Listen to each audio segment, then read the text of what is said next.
right. Hi, everyone. Welcome. Thanks for joining us today. We'll give everybody a couple minutes to pop in, let people get settled, and then we'll hop into the webinar here. But I can first start off with where everyone's located. I'm currently in Bend, Oregon, so Central Oregon, super dry and hot here today. What about you, Brooke? I'm actually home today, which is unusual. I am in Oh. Savannah, Georgia. I was in the UK last week for a week, kind of bounced around over there, and I'll be home here until Saturday, then back on the road again. It is hot and humid, but it is also July in the South. So, I mean, this is just, we're just used to it, I think, at this point. I've been here for probably 20 years and change. What about you, Tim? Where are you located today? Oh, I am in Kansas City, Kansas, right? So Kansas City, Missouri, state line splits them both. So depending on where you drag race, you can get away from the cops. Not that I, but it's summertime in Kansas City, so dry, dusty, hot, whatever you want. Throw it all in one bag, and that's what All we the are. things. Oh yeah, storms every day. It's that time of year. Looks All like we got right. a lot of We people got joining today. Texas. That is freaking awesome. That is fantastic. Blake up in Dallas. I think we're going to be in your neck of the woods next week for an event. Exchange Security is out there. Salisbury, Maryland, Sarasota, now in Omaha. Okay. Oh, nice. We got Windsor, England, Central Mississippi, California on Yeah, y'all are, my side it's a of the little bit of US. an early start for y'all. Hmm. Central Mississippi, it's not muggy down there at all. I know, right? Denver, we're gonna be in Denver in a couple weeks as well for Yeah. an Evolve ConnectWise Evolve event, and then I think it's another exchange event? Yeah, it's exchange. So I think and they're both in the same hotel, which is that never happens. I know. So my stay is I think something like 9 or 10 days straight in the same hotel, which never happens, right? Normally it's like 3 nights and you're out. Alrighty, we got a Right. decent chunk of people in here. It's 2 after, and I want to be mindful of everybody's time. Yeah. So we'll have do some quick intros. Nikki's going to intro first and kind of give you all some housekeeping, and then we will get our little party started here.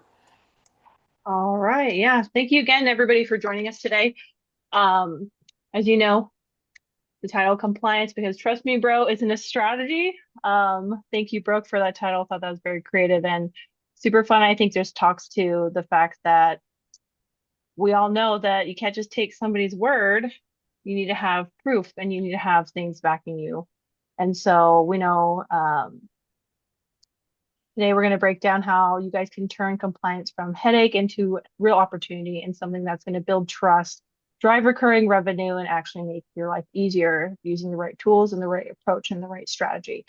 And as you know, we got two awesome folks on the call today. We have Brooke Lee and Tim Coach. And I'll go ahead and let you kick it off, Brooke, if you want to do a quick introduction of yourself, and then we'll go over to Tim and we'll dive into the content. Okie doke. Again, thank you everybody for coming today to our webinar on compliance. My name is Brook Lee. I am VP of Community and Channel here at Liongard. Prior to this, I worked at another couple SaaS companies, but before that, I was at an MSP for about 10 years, and then I did consulting for about 4. So I've rebuilt hundreds of MSPs all over North America. Prior to that, I did corporate IT. Network server admin. So I've been in the space for a really long time, and I'm really excited to be at Liongard. Love the team here, love the people and the opportunities to be able to do webinars with people like Coach, who is sort of a legend in the space. And I'll let him do a quick intro. Man, a legend, maybe legendary for the right reasons, right?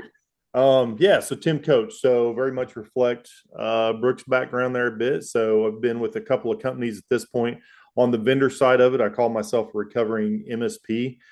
Spent about 20 years rebuilding MSPs, consulting with MSPs. Prior to that, I am an engineer by education and trade, worked in a large corporate environment across the US. And a little fun fact for those that are old enough, for those that remember Nextel, the company I worked for, my Nextel bill was about $75,000 a month. So that should give you the size of the corporate IT. Awesome. So today, just some quick housekeeping as well. We've got Nikki running point on the background there. We do leave the chat open the entire time. I am big on interactive and collaborative webinars. So if y'all have questions throughout this webinar, just pop them over there in the chat. Nikki will have us pump the brakes. We'll answer whatever questions we can, comments, etc. We want to drive conversations. This is a community effort. This is all of us together. So please put your questions, comments, etc. over there in the chat. We are going to have a couple of poll questions in here, not too many, just to kind of get an idea of where everybody's currently sitting and what we're working with, so we can try to make sure that we're tailoring this conversation and the help that we may be able to provide y'all going forward. So we will get this started. Again, any questions, put those over there in the chat. The title of this webinar is Trust Me, Bro, because this is what happens at a lot of the MSPs that I have worked in or worked for. Is compliance. It's one of those things. Back in the day, it was sort of like a nice to have, like, you know, we're going to do compliance, but back then you didn't really know what you were doing. There weren't all the governmental regulations that there are now. Back when I first started at my MSP here in Savannah, even the cyber insurance was not something that we really did. So it was something that's evolved, I would say, I mean, I say rapidly, but I would say the last like 5+ years, it has really like kicked into overdrive. So it's sort of, here's the compliance. Everybody's like, yeah, that's cool, bro, but I don't really care about it. And it's sort of that I don't really care until something happens to me. So I think that's part of what drove this webinar that we wanted to have today, so we could really open that conversation and have some honest feedback and some honest answers, and sort of like, I don't know, just really good conversations about where we're at. We did pop up a quick poll question over there. I kind of want to know where everybody's sitting now, so we can sort of, again, tailor this conversation today. Do y'all have compliance now? So do you have it? Yes, it's sort of bundled into the big agreement that you give to your clients. It's take it or leave it. You get your managed services agreement and it's included in that. Or do y'all have, like a lot of other MSPs offer, it's sort of like an enhanced security option. So, hey, this is the basic security we have with our managed services agreement, but we can do this add-on that includes some sort of compliance, or no, you're not doing anything currently with that particular format. Coach, what did you want to talk about sort of with this sort of intro to get everybody's thoughts moving? Yeah, so if we look at this, we talk about compliance, but I think the reality of it is, you know, most service providers, their actual compliance level clients are probably somewhat less than probably half of their overall clientele. I think where we turn this into key, right, is we've talked about on several occasions the difference between security and compliance. But the reality of it is how do you really know where to take your security? We talk about like how do you manage your security? What widgets are you using for your security? And I think when we look at compliance and we lean on frameworks specifically, I know we've talked several times that even Liongard had, I think it was the lady that's the head of CIS, come into the last RoarCon.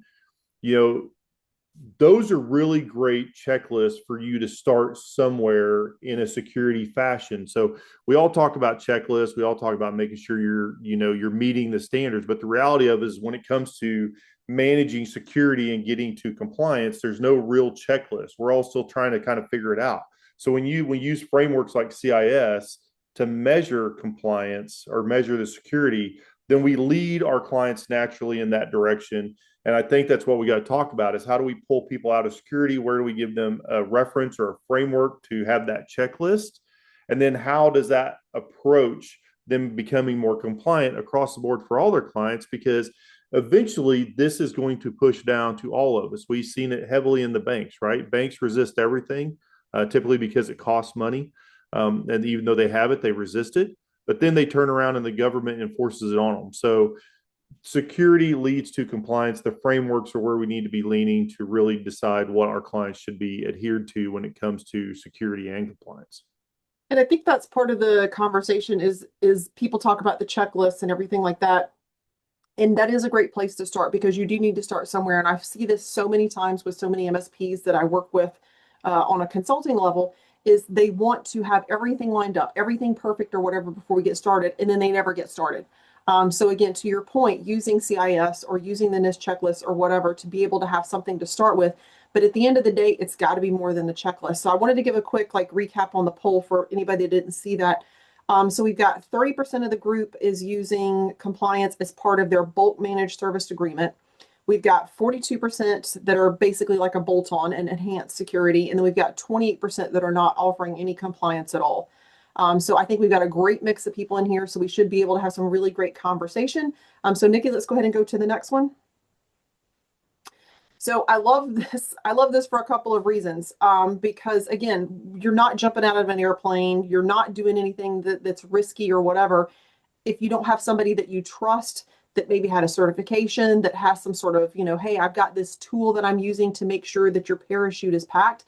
And compliance, honestly, it's very similar. So I know we talk about, everybody has clients that are not under a framework. They don't have to be under some sort of regulation. And I think that is a huge misstep. Even if your clients are not into some sort of sector that's required by the government to have some sort of framework adherence, you should still follow something to make sure that those clients have all of their things lined up for their cybersecurity journey. Coach? You're absolutely right. So that's what's funny about this particular slide to me, that I don't think Nikki's even aware of is, so in the military, I jumped out of airplanes, right? That's a regular thing.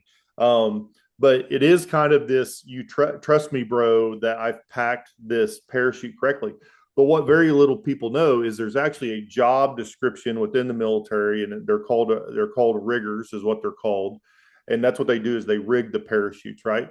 But as part of that trust me, bro, kind of service, they're actually required to go pick a parachute out of their stack and jump with that parachute on a regular basis. So it's not the trust me, bro, because they have to pick something, the work they've done themselves, and actually test it. And I think that's where we talk about compliance, we talk about the security aspect of it, and starting somewhere. Like compliance is where we're going, right? And the frameworks are, for lack of a better term, our checklist against the compliance to ensure that we are there. And I think that's, you throw back to where do you start?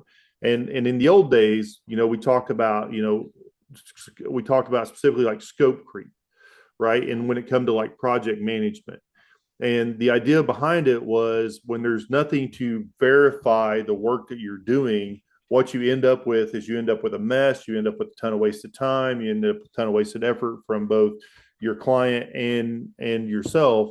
So having something in line like a framework, the lead and the compliance, understanding where you should go is critically important because it gives you a starting point. And I think that's where a lot of us get stuck, is we get stuck on where do I start? And the reality of it is go find a framework that fits your company or the majority of your clientele and give it a start there. Because if you yourself are not testing it, and this is where I'm leading to, right? You have to do the compliance piece yourself. You have to have that starting point for yourself so that you can make sure that you know what you're doing and that your clients and your partners are adhering to those frameworks and those compliances. So one of the things you said was about this person in the military, when they pack all the parachutes, they're just required to randomly pick one out, and that's what they have to jump with. One of the things that we say a lot when we're on the road is we tell people you have to eat your own dog food. So at an MSP, two things. Number one, you should adhere to some sort of framework. It needs to happen. You also should put it on your website because it's a differentiator. Whichever frameworks you have become compliant with, you should definitely advertise those on your website and to your clients. You should give them to sales for enablement for them. So when they're going to visit potential clients, that they know that these are the things that you've done. The second big reason that I tell people to do this is because at an MSP, and I see this over and over again, we ask our clients to do certain things and we don't actually know what it takes to get that done. Hey, y'all need to get this framework done. This is the project. We're going to create it. You're going to do these things, but you don't really know what that entails. You don't know what you're asking your clients to do and I'm not saying you have to go, there's a gajillion frameworks out there. I'm not saying you have to do them all, but if you're going to ask somebody to get compliant under CIS or NIST or ISO or whatever, and maybe it's they have to, or maybe it's just they really want to, know what you're asking your client to do. And I'm talking about what are you going to assign to these people that they are going to have, because they're going to have to change how they work. People have to change how they work to become compliant, whether it's MFA, whether it's like logins like Duo, Authenticator, whatever. You are changing how people operate on a daily basis. And you need to know what those changes look like, because again, we're asking people to change how they work every single day. And I don't think we take that into account enough when we're asking our clients to do these things, because we're just like, hey, here's like the security hammer, get on it, get it done, tough luck. and you don't know what you're asking the client to do, what they're time-wise, again, et cetera, so that you can, again, navigate those waters and say, look, I know this is going to be really tough. We did this here at our MSP, but we're going to go through this with you step by step. We're going to make sure that you understand everything. If you have any questions, ask us, because we've already been there, done that, and we've done that for ourselves. I think the other part of that, Brooke, to add to that is key. You got to keep current, right? This isn't I can do it once. So SOC 2 is a great example of that. So when you work with people that are SOC 2 compliant, you yourself have to be SOC 2 compliant on some level, or you're a general contractor bringing in services and solutions to these people that have to be SOC 2 compliant. So you have to make sure they are.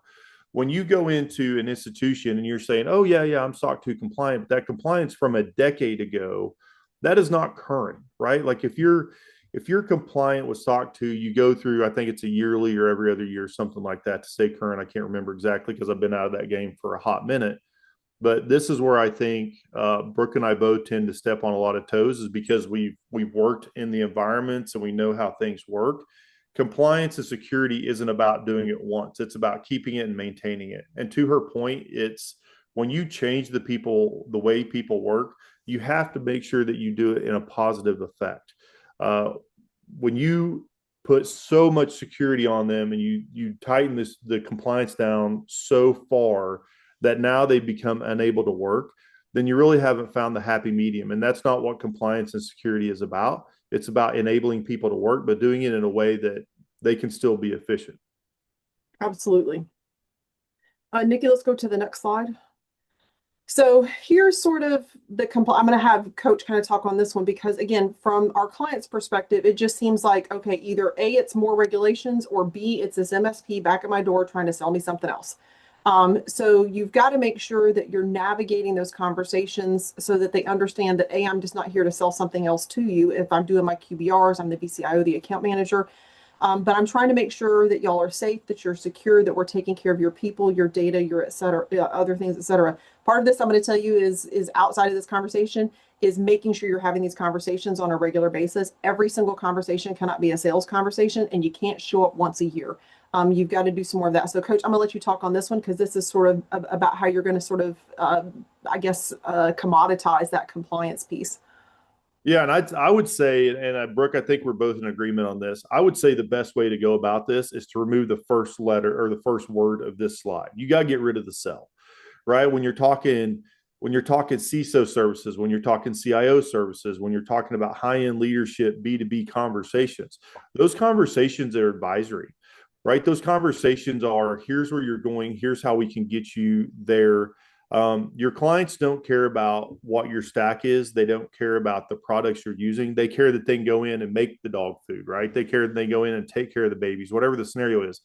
So when you're really talking about selling compliance, what you're actually talking about doing is going in on that high level C-suite B2B conversation and having a conversation about advising them how they grow in their business, because it's your job to make sure they are secure, and it's your job to put that into your package. Now, it's hard to do that sometimes because we all need to make a dollar, right? Nobody's in this as a non-for-profit, and even if you are a non-for-profit, you still have to pay your employees, right?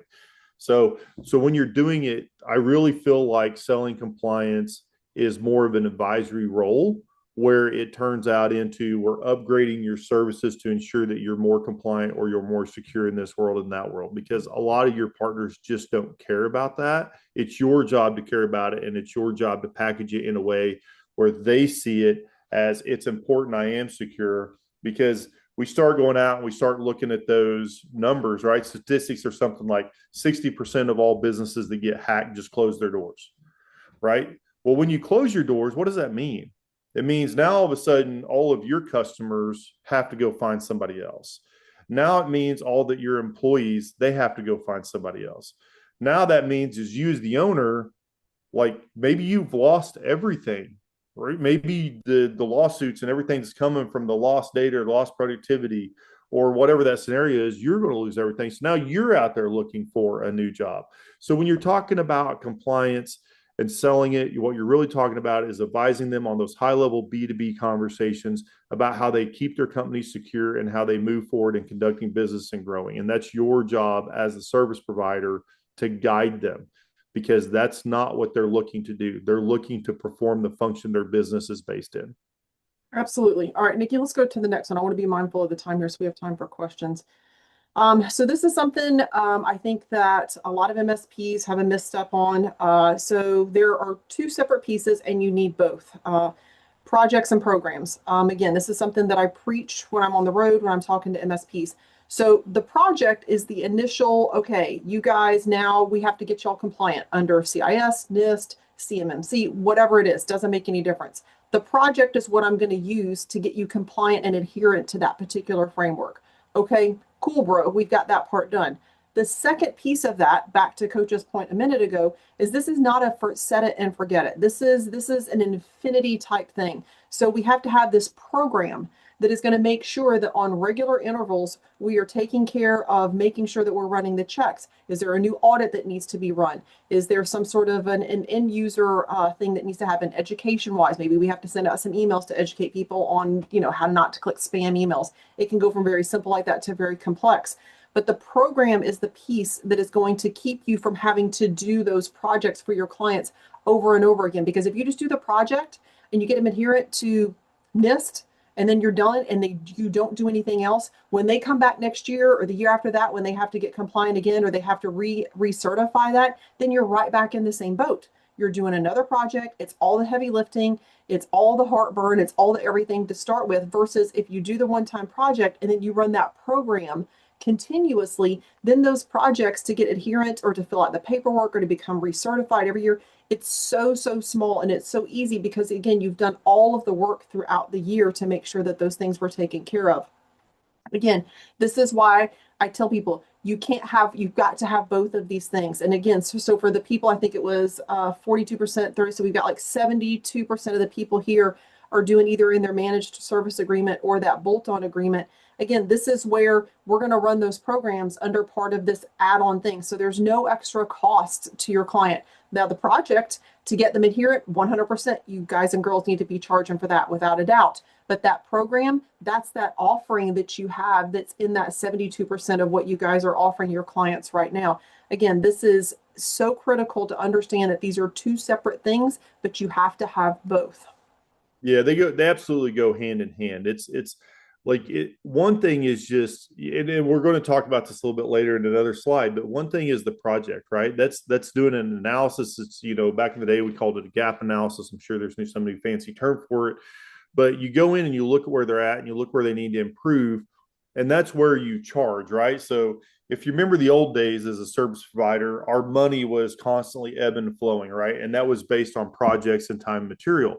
As we moved into programs or what we call MRR, right? That's where we kind of like flatlined or started, creating a stability within our companies because we had predictory income.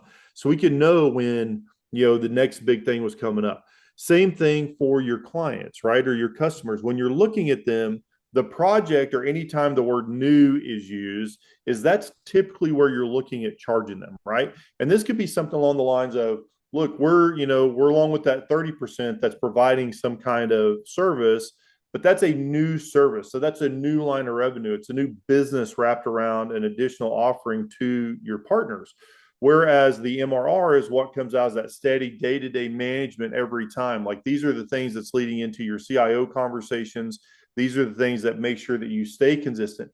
Because the problem is once you do the project, if you let that thing go for a year or 2 years or 6 months, I mean, we know you get out of our industry and 6 months later, you're a mess. You've lost intelligence in the industry. You see where it's not going anymore. So projects are a good one-time hit, make sure everything's secure, but the ongoing maintenance is always the key to stability. Absolutely. Nikki, let's go ahead and go to that next slide. So let's jump into that one. So this is sort of the cyber resilience framework. So we've got the left of boom and we've got the right of boom. And there's a whole bunch of companies that are right of boom, but kind of what we're going to talk about today is sort of left, because that's sort of where Liongard and Cynomi sit, sort of on kind of where we're at on the cyber resilience side, because that's where, in my opinion, you want to put most of your time. I don't want to end up right of boom. I want to do as much work as humanly possible that makes business sense that I am able to get done on the left-hand side of this thing so that if something happens on the right side, it's going to be just like a blip. We're going to be able to recover. We're going to be able to take care of it because we've done all the homework and the heavy lifting on the left side. So from our perspective, part of what we do is the identify, the assessing, and the architect. Those are things you have to have data. And we talked about this last week. I think we were at an event. If you don't have clean data, it's crappy data. You've got to have the clean data. So making sure that wherever you get your data from, that you are going to use to feed into whatever cyber program you have, whatever compliance program you have, if that data is not up to date, if it's not clean, if it's not, Coach will talk in a minute about this sort of dirty data scenario, if you don't have clean, clear, up-to-date data, that compliance framework doesn't mean squat to me. I'm going to be honest with you, it does not, because you're feeding it whatever you want it to feed it. It's almost like you're manipulating it because you're giving it data that doesn't make any sense. It's old, it's not up to date, and it's not clean. So I think this is one of the things that I really like to talk to people about, because everybody talks about ride a boom because that's sexy. It's like, something's happened. Oh my gosh, we're running around like crazy people. There's nothing cool and sexy on the left side, but man, I don't want to end up on the right. Coach? No, you're absolutely right. Like, look, I just taught a class. I think it was last week or week before. I don't know. My timelines tend to get a bit fuzzy on tool analysis. And the big thing about tool analysis is coming down and better understanding where you have clean data, right? Like, we all hope never to be right a boom. The reality of it is that's where our IR plans and our DR plans and good SOPs come into play, is when boom does happen. But you really have to hedge your bet, right? We talk about, the Swiss cheese model, if you guys know that. So it's basically you take a block of Swiss cheese and there's a bunch of holes in it, and you get really deep into the block of Swiss cheese through the holes that are naturally created. But then what happens is if you slice that block up into various layers, and you just move those layers, that move every slice like 90 degrees, now all of a sudden what you're doing is you're hedging your bet to make sure that those gaps and those holes that you're having for ride a boom to happen, you're protecting against that. So it's very important that, one, you go early on into clean data. Two, you make sure that you're hedging your bet by layering the proactive side of the world left of boom before boom ever happens. Because once you get to boom, that's just chaos and a mess that none of us want. So I think it's critically important that we're layering those effects before on the left, and we're using the right tools in the right places in a proactive manner, that you can do that so that you experiences those booms less and less over the lifetime of your partners and even your own business. So Nikki just threw a poll up. This was just a question that I had just in general. Frameworks, because we talk about, there's sort of like the big three or big four. You can choose multiple answers. I just kind of wanted to know, in general, what are y'all seeing out there in the day-to-day with your clients, whether it's whether it's FedRAMP, PCI, HIPAA, et cetera, et cetera. I just kind of wanted to get an idea of kind of what's the most sought after framework that's out there right now. Again, I think there's like, the big two or three that everybody talks about a lot. And if you have other and you want to throw it over here in the chat, if there's something that's not showing up there that you have a lot of clients maybe they're adhering to, because I think that becomes like a conversation as well, is sometimes we have MSPs that have certain verticals. Maybe they have healthcare verticals, so they're going to have to do, HIPAA and PCI. Maybe you've got a lot of manufacturing. They have a particular framework they have to adhere to. Sean's got CJIS. I don't even know that one, Sean. Coach, do you know that one? I do not. So that's great. Law enforcement. Okay, so that makes sense of why I don't know that one. So that one's going to be, if you're dealing with municipalities or you're dealing with, police departments, sheriff department, things like that. Yep. There's a couple in there that Alan's threw in from the GDPR. That one was listed up there as well. Again, so there's always that big list. Again, so make sure that when you're looking at your frameworks and you're looking at where you want to spend your time and where you need to put your resources. Again, nobody's saying not be prepared for ride a boom. We don't want it to happen.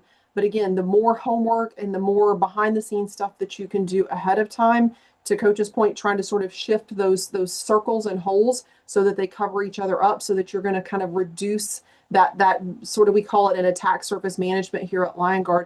If you can reduce the holes in your attack surface management, that's what's going to make the ride of boom, the possibility, less and less. Let's go ahead and go to the next slide, Nikki.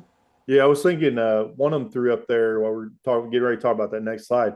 Alan threw up there talking about NIS. Like that thing in Europe is so crazy because there's just various flavors to it, right? So it's not just NIS, it's which flavor is the area of that particular landmass using and knowing which is the right one and the right company. And then Dave says there's a new one that's relatively new, DORA. It's the European financial sector, so that's going to be like the bank side. Coach, I'm going to let you go ahead and walk through this one, just sort of about the cybersecurity and compliance and how you kind of manage that. Yeah, so the way that we do it on our end is we really it's kind of funny because I mean, as Brooke and I've talked about, we worked for several SaaS companies at this point. And what tends to happen is you come out something that's really trying to affect, a need within the community. And it's pretty rare that you see something that comes out already established for the top of who's doing the community, which is kind of where Cynomi did. What Cynomi identified early on was that when you're trying to get compliant, it's pretty messy, right? Like we use a ton of spreadsheets and documents, and of course, we got all the external and external scanning results, but there's just no real easy way to put that together. We're using it in a fashion that is a very manual process. So when Cynomi came about, what we did is we looked at it and said, okay, well, how do we take the hierarchy of our industry, which is the CISO that sits at the top, and really make that efficient for them, helping them in the daily activity what we do. And then what it came down to is by taking all the information that they do and throwing that into a dashboard, now we've been able to say, okay, well, yeah, this was meant for specifically the CISOs, but when we're looking at our service providers all across the board, like they need a place to see where their activities should be, where they should be focusing on, where the problems are, where they're doing great. And that's where I think Cynomi landed and kind of the holistic framework, even though we were trying to take care of really kind of the top echelon of security and compliance. And that's what our dashboard does. And then it simply turns around and helps you, assess and identify where you're strong, where you're weak. It allows you to establish that plan that says, okay, how am I going to move forward with this client? And then optimize and track the progress that's ongoing. In the end, Brooke, we hear it all the time, right? How do I know what I don't know? Well, this is it, because in our current state of affairs, there's no easy way to manage security and compliance without spreadsheets, without documents, without all this mess. So that's really where Cynomi came in, attacked it at the highest level. But what we've really seen is a great adoption across our service providers, what we call the meat and potato of our industry, right? Because we're allowing them to see things, not necessarily bringing the same expertise that a CISO has, but allowing to have the same tools to effectively better manage the security and compliance for their own clients. And one of the things that I wanted to talk about is Liongard. We are really, really close to having our integration set up with Cynomi. I'm going to go ahead and dump our integrations in here because I can't keep up with them anymore that are on our website. But what I'm going to tell everybody on this call is, yes, you need to have somebody there that's handling your security at your MSP. But because there are so many tools out there like Cynomi and others that will allow you to be able to use somebody that you already have at your MSP, again, because they're making it efficient, effective, and repeatable, you don't need to go hire a CISO. I'm not saying that you can't. I'm simply saying, depending on the size of your MSP right now, maybe you can get to that point. But right now, we just need to start working on compliance, because if you keep waiting until you can hire a CISO, you're doing your clients a disservice. So partner with somebody right now that can help you, that can, again, help you use tools to automate what you can automate, and then bring in the person there at the end so that you can take care of your clients. Because again, if you wait until you can hire a CISO, and those people are expensive, you're going to wait until it's too late. And again, now you've done a disservice to your client. So again, I'm not saying that you can't hire a CISO. I'm simply saying leverage the really smart people that you have at your MSP. Get a tool that can help automate these things. Partner with somebody like Liongard that has the data, because that's where the kicker comes in, is being able to suck in all of the data that people like Liongard have, so that you can then use that to implement that into your tool or solution. Because otherwise, this is a manual process. Even if you have a solution, if it does not connect to anything that pulls data from your clients, you are still right back putting things in manually. Is it in a really super pretty AI? Yes, but you're still inputting data manually unless you have something that collects that from your clients. Yeah, we talk about like one of the things that Brooke and I are known for, probably not to the great happiness of our employers, is when you come to us and you have a conversation about tools or solutions or what you're looking for, like we start digging into your business and try to understand your business, what you're doing. Like Cynomi, we talk about being compliance ready because we don't really do the audits and the exams and all that kind of stuff to get you there. We're more about readiness. So if you come to me and you're having a conversation and that conversation is leading towards GRC, then I think the conversation either one of us is going to have is, okay, well, we both know several GRC tools, right? Let's talk about those GRC solutions and what best benefits what you're trying to do. If you're like, look, I'm just trying to get a better management on my overall security, or if I'm trying to get compliant ready, or I'm trying to do this or that, or I'm just trying to better manage my overall security or my readiness for compliance, then I'm going to back Cynomi all day because that's the reason why I'm here. But with that being said, if you come to me or you go to Brook and you say, hey, this is what I'm doing, and it's leaning more towards GRC, then we're going to promote you towards something like that. So understanding the tool you're using, what the outcome is that you're trying to get to, right? That's what we promote. And that's the reason why we work for the companies we work for, is because we both believe what they're doing benefits the overall community in advancing themselves at the right level in the right positioning. We can go ahead and go to that next slide, Nikki. I just dumped in another hyperlink in here as well, because something that shows up on pretty much every single like cyber insurance, any sort of a CISO form, framework, whatever you got to fill out, is we call them cyber assets. Back in the day, those assets were pretty much just physical things. They were a workstation, a laptop, a server, a piece of networking equipment, whatever. That has really evolved. So when we think of cyber assets, we need to think of people, accounts, passwords, all these other things are now in that cyber asset category. So it's no longer just like stuff. It's now people. It's now what they connect to. That link that I dropped in there, that cyber asset inventory, again, that is really critical that now these days you have to understand how an account or a person interacts within that network. What are they assigned to hardware wise? What accounts do they have? Or do they have admin access to any of those things? All of those things factor in to how you're going to adhere to these frameworks. And if you don't have that information, you're going back to, I don't know. And this, unfortunately, not knowing is the kiss of death. So you have to get as much information as possible about your clients so that when you're making those recommendations, you're given recommendations based on all the data that you can potentially gather. Because back to that, trust me, bro, I don't trust my clients either. They're going to ask me to fill out this document. They're going to say, yeah, Brooke, we got this, we got that, we got the third. Okay, cool, that's neat, but that's not how it works. And one of my favorite examples is we had a strong sort of a medical vertical at the MSP that I worked at here in Savannah. So we had a lot of people that had to be HIPAA compliant. And we sent somebody to Chicago to get that, so that they could be HIPAA certified and do that.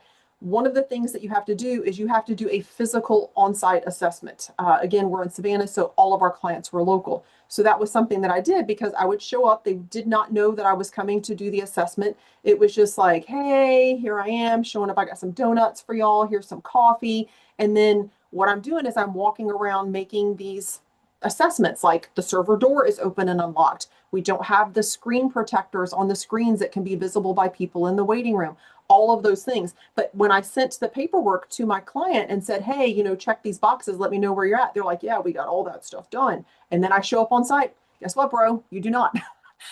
So again, just like we want to make sure that we trust the data. Again, you've all got to make sure that we're trusting our clients and making sure that you're doing your due diligence and you're getting that data and information in the cleanest way possible versus just having your client fill out a piece of paper. So again, I want to make sure that we talk about some of those other compliance things. Again, the stuff you get from your clients, automate that as much as possible so that you don't have to depend on them as much to fill out those documents for you. No, 100%. So the slide they have up now is just a slide that's in my normal presentation. And if you guys look at this, what it really is it's the way you do business, right? It's every client you bring on follows this process. When you're talking about security compliance, you're really just adding the light blue pieces in there. So you're already doing the assessment before you ever bring someone on. And all that is just gathering the information about the client, But it's easy enough to throw a security piece in there, right? Whether it's a questionnaire that you're doing or it's a couple of other pieces in that assessment, it's easy to do that early on. And then when you get to step two, that's where your MRR comes into play anyways. Like as you go with that implementation project to those clients, you're really already going to have an understanding of what the maintenance or the program is. As we talked about projects and programs, you're going to have an understanding of where that is anyways there. So these are all the steps that you guys do anyways. When we're talking about security and compliance, the light blue wording is really just the steps that you're adding to what you're doing on a day-to-day basis for all your clients anyways. This gives you the knowledge up front. It allows you to go them educating. Yvonne stated it over in the chat. If you're not assessing, you're guessing. I love that, Absolutely. right? Absolutely. If you don't know, then you're guessing. That's all there is to it. I mean, we've got extremely smart people that work at all of our companies. But the problem is that if they don't have a way to look at it and they don't have a way to assess the information, then their best effort is what we call a guesstimation, right? They're taking their general knowledge, they're taking their expertise, and they're coming and saying, yeah, we're good. But if there's not a factual way, like going on site and making sure you can't open the door, right? Making sure you can't access this or that, there's no way for you to know for a fact that that is going on. One of the other things, I'm getting ready to drop another link in here. Another thing, oh shoot, that went direct. Hold on, give me 2 seconds. I'm going to switch over. What I want to make sure is that also we talk about is the piece number 5, the policies, the reports, and the tracking. That goes back to that program piece. Is we've done all of these things, we've done all this homework, we've done the project, we've implemented them. We're now adherent to this particular framework or this particular thing, or we filled out their cybersecurity insurance form, whatever it was. But being able to have reporting and tracking is critical. So I'm going to tell a story. It is not mine. There is our CEO, Michelle Accardi. She was working at a particular company, and there was a tech that was there, and he accidentally, it was not intentional or nefarious, disabled MFA for a particular group. And then what happened is somebody came in the back door, and then they started using their Azure instance and started racking up the storage. And she ended up with a bill to the tune of about, I think, $350,000. And she was like, okay, cool. I've got my cyber insurance. It's going to be good to go. But what happened is she could not prove when it had happened. So part of that is you have to have that, what I call sort of defensibility timeline. And that's where you have sort of that change management and the configuration changes that you're able to see, which again, you've got to have that timeline for it. So when you do get to the point where it's right of boom, and again, nobody really wants to be there, but you've got to make sure that you're doing the tracking, you're doing the reporting, all of those things to be able to show, hey, we had all of these things in place so that your insurance will pay out. And then what happened is her insurance didn't pay and she got stuck with that bill. That's a nasty story, but it's a real life story. And I would love to say it's a one-off, but it probably happens all the time. That implementation project up there at the top, again, I want to make sure that also we talk about this. Again, we don't like to talk about charging our clients, but this is a project that can require a significant lift on the part of the MSP as well as the client. So you want to make sure that you're charging for that. Again, this is another way that you need to make sure that you're using tools like Liongard, Cynomi, et cetera, to automate as much as possible, because you need to make this a repeatable process. Implementation projects are going to happen for every single client you have. If you bring on a new client and they've been out there in the wild, the boss's, cousin's nephew's been doing their IT, and now you've got this company that you've got to take care of, you're going to have to get them under some sort of compliance framework, even if it's just CIS. And that's going to require a project. Make sure that y'all are charging for those. Again, I'm not saying you got to nickel and dime people and charge them an arm and a leg, but you need to charge for that because that's something that is going to require a lot of extra work for y'all to do. And then again, roll it into the program. Again, I think we had 72% of the people here are offering compliance and framework adherence in some form or fashion. So again, put that in there into the pricing, because again, adding an extra $1 or $2 per user, again, it's going to make a difference for y'all. It's not that big of a deal for your clients, but again, it's going to allow you to have those resources to be able to get those tools, or maybe shift a role here or there, maybe take somebody kind of off of service desk, and maybe now they're going to move over here and do some more of the security stuff for y'all, and you'll be able to backfill that role because now you're going to have that revenue that you need to be able to do that. Yeah, like I think part of the thing too is if we're talking about sales in this process, like you're really responsible for two things when you're trying to do a sales process. One is the first thing you have to do, which is steps 1 through 3, is you have to show the value of what you're providing, right? That's just where it comes down to. And then the second part of that was is steps 4 and 5 is showing the ROI. 5 that Brooke was talking about earlier really does that. That's where your B2B conversation comes in.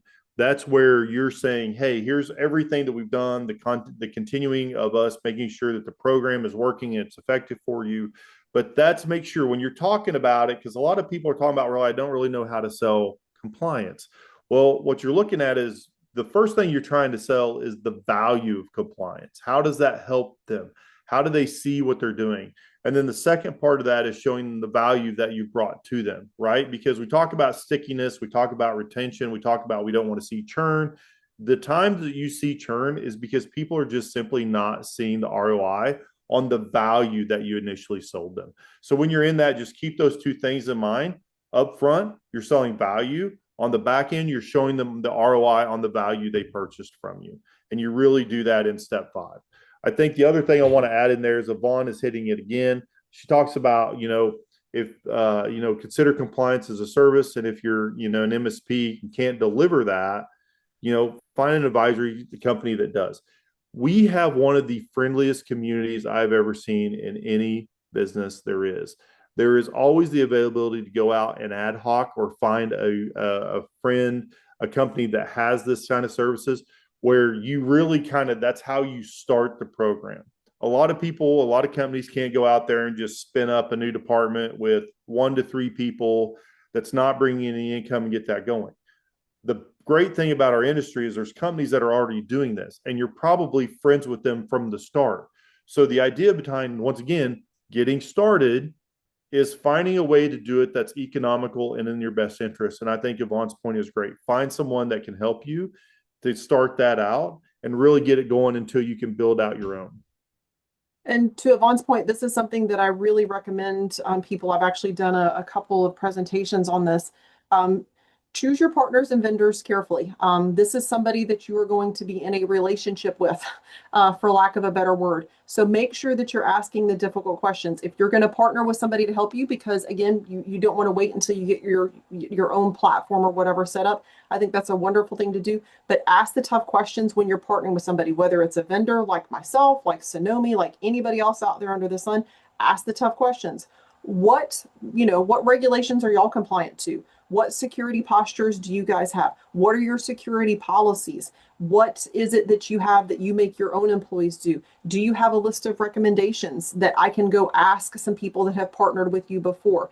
Again, those are not questions that are talked about a lot, but I think they're incredibly important because I am putting my clients at risk when I partner with somebody else, no matter what that vendor is. So I need to make sure that I feel 100% good in that relationship. So again, you need to ask these tough questions.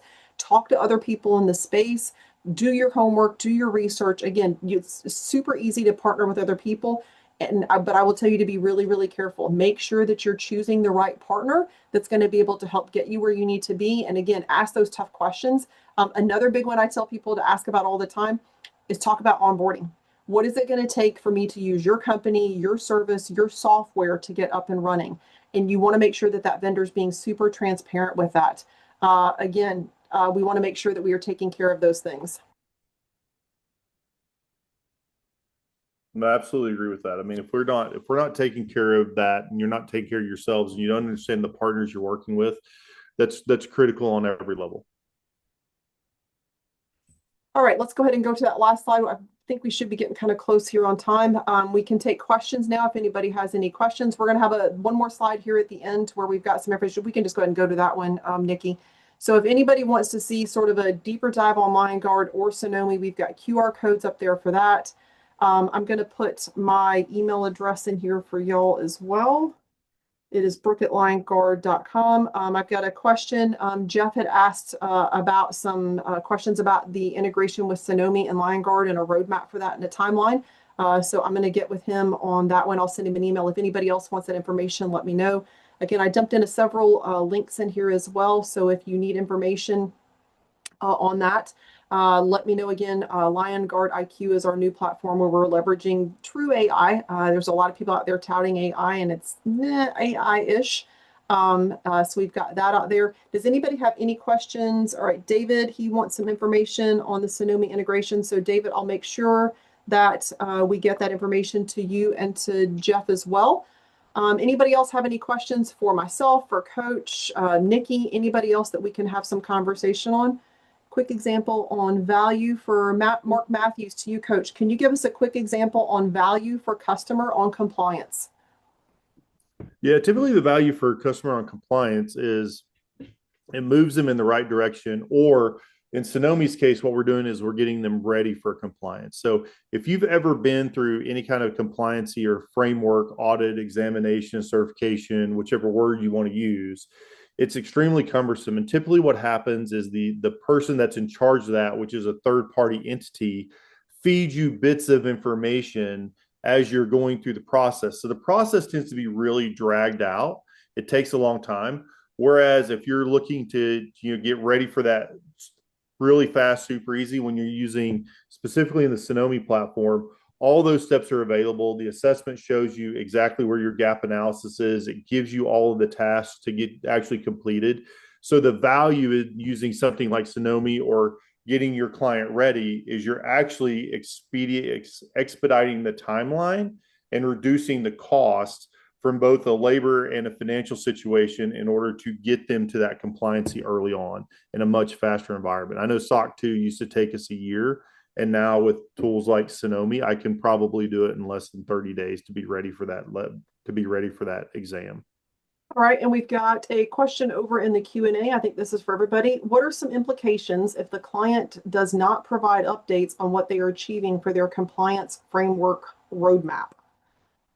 So I will tell you, for the person typing this, I'm going to tell you it kind of depends on the framework, because some of the frameworks that we have is they're self-reported, so there is no sort of certification that you get because you're able to do that yourself.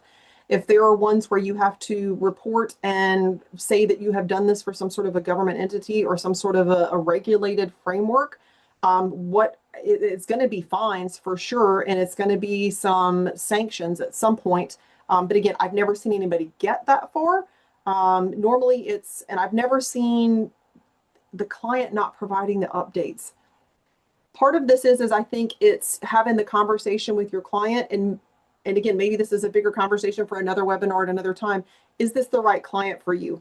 If the client is not willing to follow your recommendations, number one, have you built that trust factor up to where they feel like the recommendations you're giving them are solid? And then if you've been with them for a while and they just don't want to do it, at the end of the day, it may be a conversation between you, your CEO, maybe the CEO of that other company, on are they a good fit for your MSP?